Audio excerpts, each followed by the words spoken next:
여러분, 예수님의 제자들이 몇 명일까요? 12명으로 알고 계시죠? 근데 원래는 12명이 아니었습니다. 원래는 더 많았는데 나중에 이제 남은 사람 12명입니다. 오늘 본문을 보게 되면 예수님의 제자의 수가 70명이었음을 알 수가 있습니다. 예수님을 따르겠다라고 말한 사람들이 70명이었습니다. 예수님께서는 그 70명의 제자들에게 권능을 주십니다. 19절 말씀 같이 읽어보겠습니다. 19절, 자 시작. 내가 너희에게 뱀과 정갈을 밟으며 원수의 모든 능력을 제어할 권능을 주었으니 너희를 해칠 자가 결코 없으리라. 아멘. 자, 이 말씀을 보게 되면 예수님께서 70명의 제자들에게 뱀과 전갈을 밟으며 원수 마귀의 모든 능력을 제어할 권능을 주셨다. 원수 마귀의 모든 권능을 제어할 권능을 주셨다라고 말씀하고 있습니다. 여러분, 예수님께서 70명의 제자들에게 이런 권능을 주신 이유가 뭘까요? 왜 원수 마귀의 모든 능력을 제어할 권능을 주셨을까? 여러분, 예수님께서 이 땅에 오셔서 하신 일 가운데 여러 가지 일이 있지만 그 중에 굉장히 중요했던 일이 한 가지가 무엇이었을까요? 그것은 바로 귀신을 내쫓는 일이었습니다.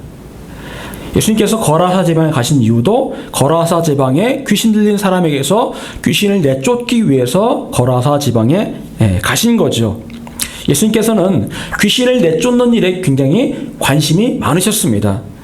그런데 크리스찬 가운데서 어떤 사람들은 귀신을 내쫓는 어떤 축사 사역에 대해서 별 관심이 없는 사람들이 있습니다. 뭐 그런 일들은 특별한 은사가 있는 사람들이나 아니면 우리와는 상관없는 그런 일들이다라고 생각하는 그런 분들이 있습니다. 그냥 교회 열심히 다니고 믿음 생활 열심히 하면 되는 거지 크게 나랑 무슨 상관이 있나라고 생각하는 분들이 있다라는 거죠. 여러분, 하지만 그것은 분명히 하나님의 뜻이 아닙니다. 창세기 3장 15절을 보게 되면 예수님께서 메시아 대신 예수님을 보내시겠다라고 말씀하시면서 사탄에게 이렇게 말씀하신 것들을 볼 수가 있습니다. 내가 너로 여자와 원수가 되게 하고 내 후손도 여자의 후손과 원수가 되게 하리니 여자의 후손은 내 머리를 상하게 할 것이요 너는 그의 발꿈치를 상하게 할 것이니라. 예수님을 보내실 텐데 그 메시아 대신 예수님께서 마귀의 머리를 상하게 할 것이다 라고 말씀을 하고 있습니다. 그리고 마귀는 예수님의 그 발꿈치를 상하게 할 것이다 라고 말씀을 하고 있습니다. 무엇을 말하는 것입니까? 한마디로 말해서 영적 전쟁을 말하는 거죠. 예수님께서 이 땅에 오셔서 영적 전쟁을 치르게 될 거다, 이걸 말씀을 하고 계시는 겁니다. 결국 예수님께서 이 땅에 오셔서 하신 일 가운데 굉장히 중요한 일은 바로 마귀를 쫓아내시는 일, 귀신을 쫓아내시는 일, 바로 영적 전쟁을 하시는 것이 바로 예수님의 귀한 사역 가운데 하나였다라는 거죠. 여러분, 우리는 눈에 보이는 세상 그 자체만을 보아서는 안 됩니다. 눈에 보이는 세상 그 너머에 있는 눈에 보이지 않는 영적 세계를 보고 판단할 수 있는 능력이 있어요. 우리에게 있어야 됩니다. 에베소서 2장 2절에 보니까요. 그때에 너희는 그 가운데서 행하여 이 세상 풍조를 따르고 공중의 권세 잡은 자를 따랐으니 곧 지금 불순종의 아들들 가운데 역사하는 영이라. 자, 이 말씀을 보게 되면 공중에 권세 잡은 자가 있다라는 겁니다. 공중에서 권세 잡은 자가 있고 그들은 불순종의 아들들 가운데 역사하는 영이다. 불순종의 아들들 가운데 역사하는 영, 곧 마귀 사탄을 말한다라는 거죠. 공중 권세를 누가 잡고 있습니까? 마귀 사탄이 잡고 있어요. 마귀는 하나님께 불순종하게 만드는 악한 존재입니다. 그 악한 영적인 존재인 마귀가 이 땅에 권세를 잡고 있다라는 거죠. 여러분, 요즘 들어서 가장 큰 이슈가 무엇입니까? 러시아의 우크라이나 침공 문제가 가장 큰 이슈가 된다라고 볼 수가 있죠. 러시아는 단순한 목적을 가지고 우크라이나를 침공을 했을까요? 그냥 본다면 그냥 러시아가 자기 힘을 과시하기 위해서 우크라이나를 침공했구나라고 볼 수가 있습니다. 하지만 그건 그렇게 간단한 문제가 아닙니다. 지금의 러시아는 어떤 그런 간단하게 우크라이나를 내가 힘으로 제압하겠다라는 그런 게 아니고요. 영적인 눈으로 보자면 어쩌면 굉장히 복잡한 그런 상황이라고 볼 수가 있습니다. 그리고 이런 복잡한 문제를 주관하는 자는 악한 영들, 마귀가 관여하고 있음을 우리는 분명히 알아야 됩니다. 성경에서 곡이라는 말이 나옵니다. 곡. 곡이라는 말이 나오는데 그 곡이 바로 러시아를 말하는 겁니다. 예. 그렇다고 한다면 이 지금 현재 러시아가 우크라이나를 침공하고 그리고 유럽과 러시아가 대치하고 미국이 러시아와 대치하는 이런 모든 상황들이요. 결코 우리가 그냥 한 귀로 듣고 한 귀로 흘려보낼 만한 문제는 아니라는 거예요. 영적인 문제가 분명히 그 안에 있다는 것을 우리는 기억을 해야 됩니다. 여러분, 우리는 공중 권세 잡은 자 마귀의 전략들을 늘 생각을 해야 되고 이런 상황을 간파하며 기도할 수 있어야 합니다. 그래서 주님께서는 깨어서 기도하라. 마지막 때가 될수록 깨어서 기도하라 라고 말씀을 하고 있는 거예요. 자, 예수님께서는 70명의 제자들과 또한 우리에게 바로 원수 마귀의 모든 능력을 제어할 권능, 컨트롤할 권능을 주셨다라는 겁니다. 그 권능을 주셨습니다. 여러분이 정말 예수님을 주님으로 믿고 있다면 여러분에게는 그 어떤 귀신이나 마귀든 그들의 모든 능력을 컨트롤할, 제어할 권능이 이미 주어졌음을 믿으시기를 바랍니다. 그것은 곧 예수님을 믿는 사람에게 주어진 권능이에요. 여러분이 예수의 이름으로 마귀에게 명령한다면 마귀는 반드시 그 명령에 복종할 수밖에 없습니다. 처음에는 그게 잘 안 될 거예요. 하지만 계속해서 선포하고 그리고 명령하면 마귀는 그 소리를 듣고 반드시 그 예수님의 이름으로 선포하는 그 명령을 들을 수밖에 없다라는 거죠. 여러분, 마귀는요, 때로 여러분의 머릿속에 온갖 생각을 집어넣을 수 있습니다. 온갖 악한 생각을 집어넣고 또 여러분의 가정에 불화와 온갖 문제를 일으키기도 합니다. 어떤 경우에는 다른 사람과의 관계가 깨어지도록 그렇게 역사하기도 합니다. 하지만 만약 여러분이 기도하고 있다면 여러분은 마귀가 어떤 짓을 벌이고 있는지를 대번에 알아차릴 수가 있습니다. 그리고 여러분이 그런 일들이 마귀의 짓임을 알고 예수 이름으로 그 결박이 풀어지도록 기도한다면 마귀는 여러분의 그 명령을 듣고 복종할 수밖에 없을 것입니다. 여러분, 마귀를 향해 예수 이름으로 명령하는 그 일에 주저하지 마시기를 바랍니다. 자, 예수님께서는 70명의 제자에게 여기저기를 다니면서 예수님께로부터 받은 그 권능을 통해서 마귀를 쫓아내라고 말씀하십니다. 그리고 예수님께서는 말씀해 보니까 사탄이 하늘로부터 번개같이 떨어진 것을 보았다라고 말씀을 하고 있습니다. 제자들이 70명의 제자들이 선포할 때 사탄이 하늘로부터 번개같이 떨어지고 있더라. 이것만 봐도 그 사탄이 공중권세 잡은 자임을 알 수가 있는 거죠. 공중에서 떨어지는 거니까요. 여러분, 만약 여러분이 선포했는데 예수 이름으로 선포했는데 마귀가 떠나간다. 어떨까요? 굉장히 마음이 흥분되고 기쁠 겁니다. 마치 여러분이 대단한 사람이 된 것 같은 그런 마음이 들 수도 있습니다. 여러분, 그런데요, 분명한 것은요, 예수 이름에는 권능이 있고 그것은 나의 권능이 아니고 곧 예수님의 권능이고 우리는 단지 그 예수님의 권능을 사용했을 뿐이라는 겁니다. 빌려서 사용했을 뿐이라는 거죠. 그런데 이런 일을 경험하고 나서도 진짜 중요하게 생각해야 될 일이 있습니다. 무엇일까요? 그것은 바로 내가 예수 이름으로 선포했을 때 귀신의 떠나간 역사를 경험했다 할지라도 그 경험 자체가 나의 구원을 보장해 주는 것은 아니라는 겁니다. 무슨 말씀인지 이해가 가십니까? 내가 믿음으로 선포했을 때 귀신이 떠나갔어요. 그런데 내가 그런 일을 행하고 있기 때문에 나는 이미 구원받은 사람이구나 라고 그렇게 말할 수는 없다라는 거예요. 마가복음 9장 38절, 요한이 예수께 여짜오되 선생님, 우리를 따르지 않는 어떤 자가 주의 이름으로 귀신을 내쫓는 것을 우리가 보고 우리를 따르지 아니하므로 금하였나이다. 자, 이 말씀을 보게 되면 어떤 사람이 예수님을 따르지 않는 어떤 사람이 예수의 이름으로 귀신을 내쫓더라 라고 요한이 예수님께 말씀을 드리고 있습니다. 여러분, 그렇다면 이 사람은 구원받은 사람일까요? 구원받지 못한 사람일까요? 여기 보게 되면 예수님을 따르지 않는다라고 말씀하고 있습니다. 예수님을 따르지 않는데 지나가다가 예수님께서 귀신 내쫓는 방법, 그 장면을 본 거예요. 그래서 나도 한번 해볼까? 해가지고 한번 해본 겁니다. 근데 귀신이 정말 떠나간 거예요. 예. 그런 일들이 지금 벌어지고 있었다라는 거죠. 여러분 또한 마태복음 7장 22절, 23절 그날에 많은 사람이 나더러 이르되 주여 주여 우리가 주의 이름으로 선지자 노릇하며 주의 이름으로 귀신을 쫓아내며 주의 이름으로 많은 권능을 행하지 아니하였나이까 하리니 그때에 내가 그들에게 밝히 말하되 내가 너희를 도무지 알지 못하니 불법을 행하는 자들아 내게서 떠나가라. 자, 여기 보게 되면 많은 사람들이 예수 이름으로 선지자 노릇했고 예수 이름으로 귀신도 쫓아냈고 예수 이름으로 많은 권능도 행했는데 정작 예수님께서는 그들을 보시면서 내가 도무지 너희를 알지 못하겠다라고 말씀하시더라는 거예요. 자, 그들을 통해서 권능이 임했고 그들을 통해서 놀라운 일들이 벌어졌지만 그들은 예수님과 아무 상관이 없다라는 거예요. 그럴 수도 있다는 겁니다. 여러분 결국 예수 이름으로 권능을 행하는 것과 구원과는 아무 상관이 없을 수도 있다. 여러분 그런데 보통 사람들은 무엇에 열광합니까? 눈에 보이는 기적, 기사, 표적 이런 것들에 열광을 합니다. 아마 우리 교회에서 제가 딱 기도했는데 암 환자가 막 나았다. 그러면 아마 그 다음 주에 우리 교회에 이 자리가 없을 거예요. 진짜로. 엄청나게 많은 사람들이 올 겁니다. 제가 예전에 그 서울에 있는 어떤 교회를 방문한 적이 있었거든요. 그 교회는 목사님이 서울대 나오시고 사모님은요 이렇게 약간 뇌성마비 비슷해가지고 말을 하시는데 말을 못 알아먹어요. 근데 이 사모님이요 기도를 하다가 그 저기를 받았어요. 신윤사를 받아가지고 사모님이 기도해서 나은 사람이 되게 많거든요. 근데 목사님은 원래 강직성 척추요?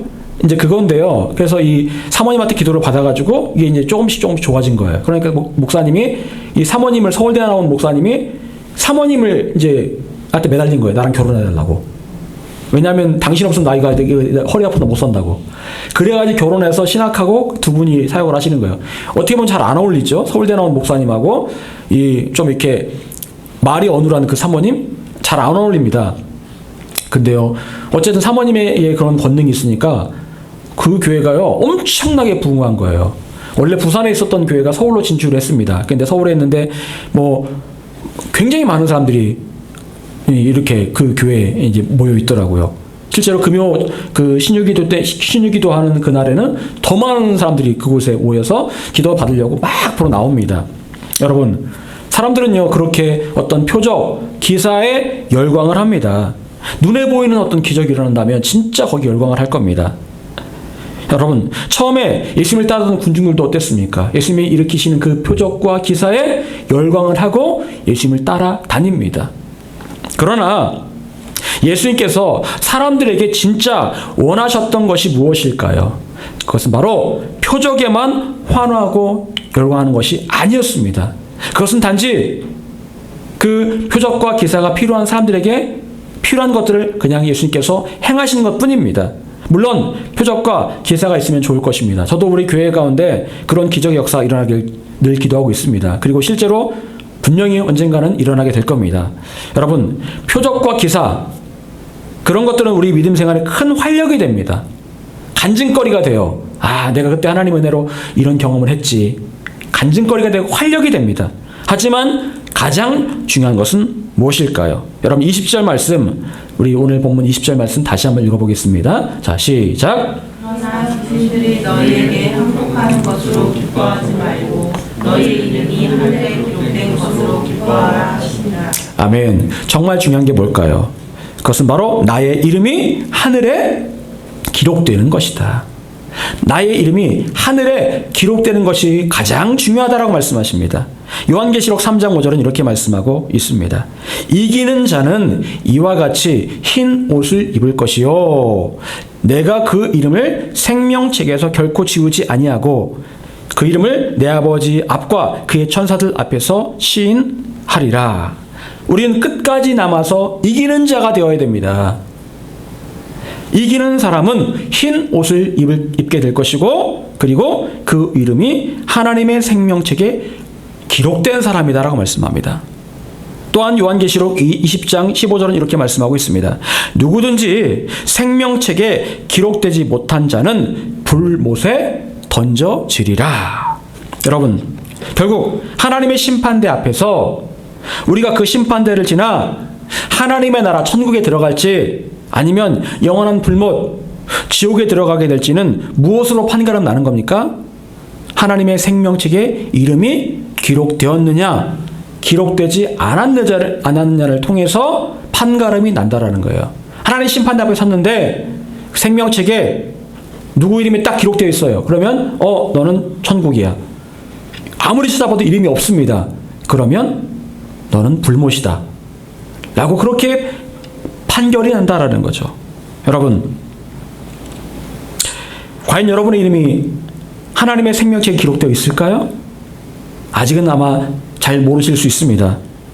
만약 그 이름이 하나님의 생명책에 기록되어 있지 않다면 그 누구를 막론하고 불못에 던져지는 끔찍한 결과를 맞이하게 될 겁니다. 그래서 그것은 곧 이 땅에 살면서 예수 이름으로 귀신도 내쫓고 병든 자도 고치고 수많은 권능을 행한 사람이라 할지라도, 다른 말로 말하면 유명한 목사님이라 할지라도 예외 없이 적용되는 원칙입니다. 나는 모태신앙이에요. 나는 교회를 30년 다녔어요. 나는 권사고 장로예요. 아무 소용이 없는 거예요.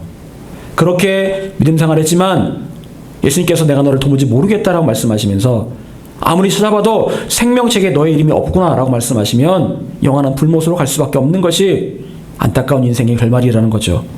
여러분, 결국 믿음 생활에서 가장 중요한 목적 가운데 하나는 바로 하나님의 생명책에 나의 이름이 기록되는 것임을 분명히 알아야 합니다. 여러분, 또한 우리가 잊지 않아야 될 사실이 있습니다. 시편 69편 28절, 그들을 생명책에서 지우사 의인들과 함께 기록되지 말게 하소서. 시편 기자가 기도합니다. 그들을 생명책에서 지우사 의인들과 함께 기록되지 말게 하소서. 여러분, 그들은 누굴 말하는 걸까요? 어쩌면 처음에는 정말 믿음생활 잘했던 사람이었을 겁니다. 그런데 그들이 나중에 보니까 구원과 상관없는 하나님을 배도하는 그런 일을 했다라는 거예요. 그럴 때 생명책에서 그들의 이름이 지워지고 의인들과 함께 기록되지 않게 될 것이다. 그런 내용이 바로 이 시편의 9절의 말씀이라는 거예요. 여러분, 그렇습니다. 마지막 때가 되면 배도가 일어난다겠습니다. 하나님을 잘 믿던 사람이 하나님을 버리고 예수 그리스도를 버리고 세상으로 가고 마귀에게 속할 수 있다는 거예요. 배도가 일어난다고 분명히 말씀하고 있습니다. 그리고 그렇게 될 때 그 이름이 생명책에 기록되었다가 이름이 지워질 수도 있다라는 거예요. 원래는 생명의 길로 가던 사람이었지만 하나님을 떠나게 되면 생명책에서 이름이 지워질 수 있음을 말씀하는 겁니다. 결국 중요한 것은 무엇입니까? 나 자신의 구원을 끝까지 지켜가는 것이 무엇보다 중요하다라는 거예요. 끝까지 그 이름이 지워지지 않도록 끝까지 나의 구원을 지켜가는 것이 정말 중요하다라는 거죠. 여러분, 늘 말씀드리지만 구원은 한 번으로 끝나는 게 아닙니다. 완성되어 가는 거예요. 주님 나라 이르는 그날까지 완성되어 가는 겁니다. 구원은 하나님의 앞에 서는 그날까지 계속해서 구원이 이어져야 되는 거예요. 여러분, 자, 그렇다면 여러분의 이름이 하나님의 생명책에 기록된 줄 어떻게 우리는 알 수 있을까요? 나의 이름이 과연 하나님의 생명책에 기록되어 있을까? 다른 말로 말하면 내가 어떻게 하면 내가 구원받을 수 있을까에 대한 물음이기도 합니다. 본문 25절을 보게 되면 한 율법교사가 예수님을 찾아와 이렇게 질문하는 것을 볼 수 있습니다. 선생님, 내가 무엇을 하여야 영생을 얻으리이까?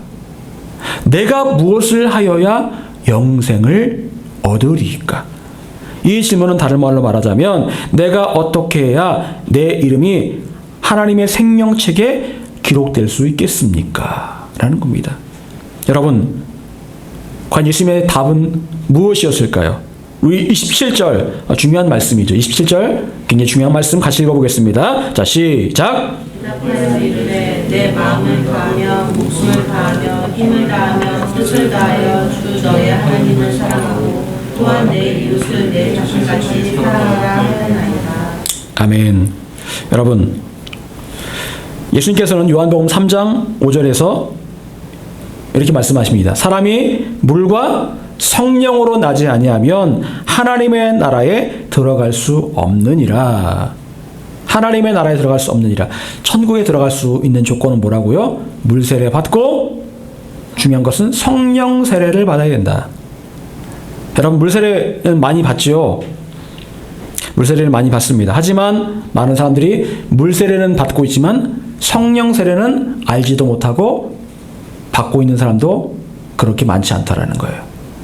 여러분, 성령 세례 받으셨습니까? 성령 세례 받으셨습니까? 여러분, 제가 목요일마다 이 삼공부, 즉 성경 공부를 하고 있는데요. 이제 그분이 그러시는 거예요. 제가 이 얘기를 했더니 정말 성령 세례를 받고 싶다는 거예요. 정말 성령 세례를 받고 싶다. 그래서 정말 구원받고 싶다라는 그런 얘기를 하시는데 그분의 눈에서 정말 진심을 받습니다. 아, 정말 성령 세례를 받고 싶어 하는구나. 여러분, 그런데요, 이 성령 세례가 뭔지도 모르고 받고 싶어 하는, 뭔지 모르니까 받고 싶어 하는 마음도 없는 사람들이 굉장히 많이 있습니다. 과연 성령 세례가 무엇일까요? 그것은 곧 내가 나의 모든 죄를 토설하고 회개함으로 하나님께 용서받을 때 성령님께서 내 안에 임하시는 경험을 하게 되는 거예요. 이거는 관념적인 이야기가 아니고요. 실제적으로 일어나는 일입니다. 성령 세례는 말로 표현할 수 없는 놀라운 경험입니다. 그리고 성령 세례를 받는 순간 우리는 성령 하나님께서 내 안에 들어오셨음을 느낄 수가 있습니다. 그리고 우리의 몸이 성령 하나님께서 거하시는 성전이 되는 경험을 분명히 할 수 있습니다. 아, 하나님께서 성령님으로 내 안에 오셨구나. 이거를 그냥 어떤 생각으로만 하는 게 아니고 진짜 그거를 내가 느낄 수가 있어요. 그게 바로 성령 세례거든요. 여러분, 그리고 예수님께서는 이런 성령 세례를 받지 못하는 사람은 그 누구든지 하나님의 나라에 들어갈 수 없다라고 분명히 말씀하셨습니다. 그리고 이런 성령 세례를 경험하는 순간 어떤 일이 벌어지게 될까요? 멀리 있던 하나님, 성경에만 있던 하나님, 그 하나님을 내가 인격적으로 만나는 역사가 일어난다는 거예요. 하나님은 그냥 하나님이시지, 천지를 창조하신 하나님이시지, 이게 아니고요. 진짜 하나님은 나와 함께 하시는 하나님, 나를 사랑하시는 하나님, 그 하나님을 내가 인격적으로 만나는 일들이 일어나게 된다라는 거예요. 그리고 또한 어떤 변화가 일어나게 될까요? 하나님을 사랑하는 역사가 일어나게 됩니다. 아, 하나님은 이런 하나님이시구나. 하나님을 사랑하게 돼요. 여러분, 예수님께서는 영생의 조건이 하나님을 사랑하는 것이다 라고 말씀을 하십니다. 그것은 곧 성령 세례를 받음으로 하나님을 사랑하게 되는 변화가 있어야 됨을 말씀하고 있는 거예요. 결국 성령 세례와 하나님을 사랑하게 되는 것이 일맥상통함을 말씀하는 겁니다. 여러분, 하나님을 인격적으로 만나 하나님을 사랑하게 된다는 것, 그것은 단순히 그렇게 해야 된다라는 명령을 말하는 것이 아닙니다. 그것은 하나님의 인격적으로 만난 사람에게 자연스럽게 일어나는 변화입니다. 여러분, 예수님께서는 마음과 목숨과 힘과 뜻을 다해 하나님을 사랑하라라고 말씀하십니다. 이 말씀은 무엇입니까? 마음을 다하고 목숨을 다하고 힘과 뜻을 다해 하나님을 사랑하라. 무슨 말이에요? 그것은 곧 세상 그 누구보다 하나님을 사랑하라는 말씀이에요. 여러분, 사람들은 많은 것들을 사랑합니다. 사람들은 돈을 사랑합니다. 자녀를 사랑합니다. 가족을 사랑합니다. 어떤 사람들은 운동을 사랑합니다. 각자의 취미생활을 사랑합니다. 애들은요, 요즘 애들은 게임을 사랑합니다. 어떤 아이들은요, 공부하는 것 자체를 즐기고 사랑하는 아이들도 있습니다. 사랑한다라는 것은요, 내가 그 대상에 마음을 온전히 쏟는 것을 통해서 사랑하는지를 알 수가 있습니다. 밤낮으로 그것만 생각하는 거예요. 밤낮으로 게임 생각만 한다. 게임을 사랑하는 거예요. 밤낮으로 어떻게 돈을 벌지만 생각한다. 그걸 사랑하는 거예요. 늘 나의 생각을 사로잡고 있는 것이 내가 그것을 사랑하고 있는 것입니다. 여러분, 여러분의 마음 중심을 채우고 있는 것이 무엇입니까? 무엇일까요? 그것이 바로 여러분이 사랑하는 대상입니다. 여러분의 마음에 정말 하나님이 꽉 차 있다면 여러분이 하나님을 정말 마음과 뜻과 목숨을 다해 사랑하는 거예요. 근데 어떻습니까? 여러분 정말 하나님 그렇게 사랑하십니까? 늘 자나 잘 때나 깰 때나 늘 하나님 생각만 하십니까? 하나님을 어떻게 하면 내가 기쁘게 할 수 있을까? 내가 하나님을 위해서 내가 무엇을 할 수 있을까? 그런 마음 있으십니까? 아니면 다른 그 무엇이 여러분의 마음을 차지하고 있습니까? 여러분, 예수님께서 말씀하신 것은요, 세상 그 무엇이든, 세상 그 누구든 하나님보다 더 사랑하는 것은 없어야 된다라고 말씀하시는 거예요. 아무리 가족을 사랑해도 하나님보다 더 사랑해서는 안 되고, 아무리 돈이 좋아도, 돈이 필요하죠. 아무리 돈이 좋아도 하나님보다 더 사랑해서는 안 된다고 말씀하시는 거예요. 여러분, 제가 종종 말씀드리는 그 의사였다가 지금 목사님 되신 박보영 목사님, 그 간증을 들으면 참 마음이 뜨거워집니다. 어느 날 그 목사님이 세상에서 방황하다가 예수님을 만나게 됩니다. 자, 그런데 그 중간에 사모님과 이혼을 하게 되고 아들 하나가 이제 목사님께 남겨지게 됩니다. 아들과 함께 사는데 어느 하나님께서 목사님에게 그렇게 얘기를 하시더라고요. 그 당시에 목사님이 아니었죠. 이렇게 얘기를 하시더라는 거예요. 네 아들을 집에 두고 너 혼자 집에서 나와라. 그렇게 말씀하시더라는 거예요. 네 아들은 그냥 집에 두고 너 혼자 집에서 나와라 라고 말씀하시더라는 거예요. 하나밖에 없는 아들, 하나밖에 없는 피부치를 두고 그냥 집을 나오라는 거예요. 그것도 애가 큰 애도 아니고 작은 애를 두고, 초등학생밖에 안 되는 작은 아이를 두고 나오라는 겁니다. 얼마나 황당한 말입니까? 목사님 아들 너무나 사랑하고 이 아들에게도 이 아버지 아빠가 없으면 안 되는 상황이었습니다. 그런데 이 목사님에게 그런 하나님의 음성은 마치 네 아들 이삭을 나에게 바쳐라 라는 아브라함이 하신 말씀과 똑같은 그런 말씀이었습니다.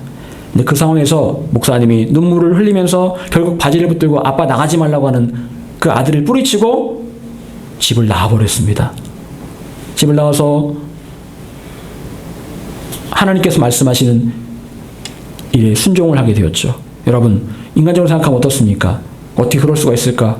어떻게 하나님께 그렇게 말씀하실 수가 있을까라고 생각할 수 있겠습니다. 하지만 어쩌면 하나님께서 이 목사님에게 네가 정말 그 무엇보다, 네가 정말 너에게 소중한 그 아들보다 네가 나를 더 사랑하느냐? 그걸 확인하기 원하셔서 그렇게 하신 것 같아요. 여러분, 정말 이렇게까지 하나님을 사랑할 수 있습니까? 모든 걸 다 포기하고서라도, 내가 하나님을 위해서면 내가 모든 것을 다 포기하고서라도 하나님께로 나아갈 수 있다는 그런 고백이 여러분에게 있으십니까? 세상에 나에게 아무리 중요한 것이 많고 사랑하는 사람이 아무리 많다 할지라도 그 누구보다 하나님을 가장 사랑할 수 있겠습니까? 만약 그럴 수 있다면 그런 사람이 바로 영생을 얻을 사람이고 하나님의 생명책에 그 이름이 기록될 사람이라고 예수님께서 말씀을 하고 계시는 거예요. 참 어렵죠? 어렵습니다. 사랑하는 여러분, 우리 인생에서 가장 중요한 분은 바로 하나님이셔야 합니다. 하나님이셔야 돼요. 우리 인생에서 가장 중요한 분, 내가 가장 사랑해야 될 분은 바로 그 누구도 그 무엇도 아닌 하나님이셔야 합니다. 늘 하나님의 생각이 가장 중요하고 하나님께 순종하기 위해서 마음을 다하는 사람이 하나님께서 기뻐하시는 사람이고 하나님의 그 생명책에 그 이름이 기록될 사람이에요. 우린 이렇게 하나님의 가장 사랑하는 사람이 될 수 있어야 합니다. 여러분, 표적도 기사도 다 좋습니다. 하지만 정말 중요한 것은 저와 여러분의 이름이 하나님의 나라 그 생명책에 기록되는 것입니다. 사랑하는 여러분, 하나님을 그 누구보다 사랑하는 마음이 정말 크신 여러분이 되심으로 하나님의 생명책에 여러분의 이름이 기록될 수 있기를 간절히 축원합니다. 기도하겠습니다.